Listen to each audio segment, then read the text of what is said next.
Hey, what's up, YouTube? This is a little sneak peek of my book, Please Don't Die by Stephen Cammarata. This is 4 books, which is based kind of on the story of my life and some friends that I've lost and stuff along the way. I just am starting to work on book 3, which is Please Don't Die, Thomas. This is just a quick little sneak peek of that. Book 3, Please Don't Die, Thomas. Chapter 1, The Unexpected Arrival.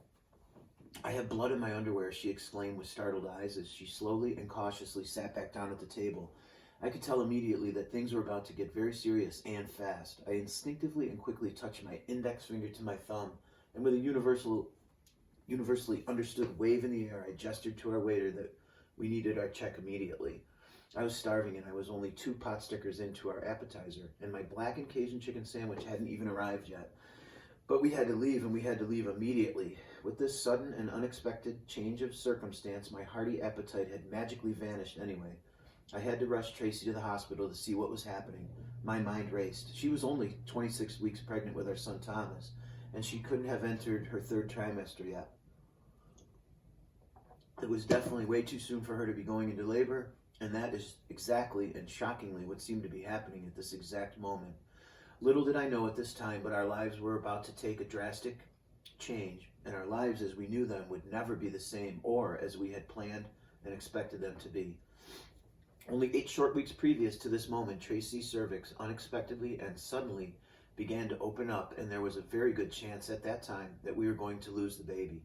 She was rushed to the hospital for an emergency surgical procedure called a cerclage. A cervical cerclage is a cervical stitch used during times of cervical weakness.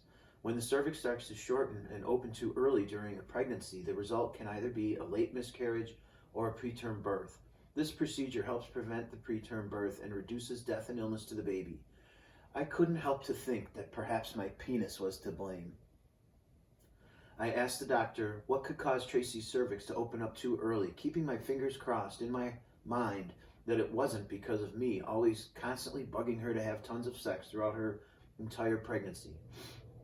If this was the case, I could never forgive myself or my stupid penis.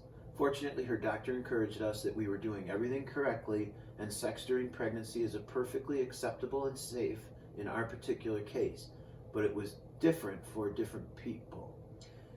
He went on to indicate that there was no possible way for us to know that Tracy would develop an incompetent cervix. He made it very clear at this point Tracy would have to be on bed rest for the remainder of her pregnancy, and all future sexual intercourse should most definitely be avoided. "Doctor, does this include anal sex?" I instantly regretted saying as the sentence escaped from my mouth. Tracy was mortified by my no-filter approach to life. I'm going to write, Tracy was yet again mortified. Yet again mortified. Tracy was yet again mortified by my no-filter approach to life. "Yes, Mr. Cammarata, this includes anal sex. All sex from this point forward should be avoided," he replied.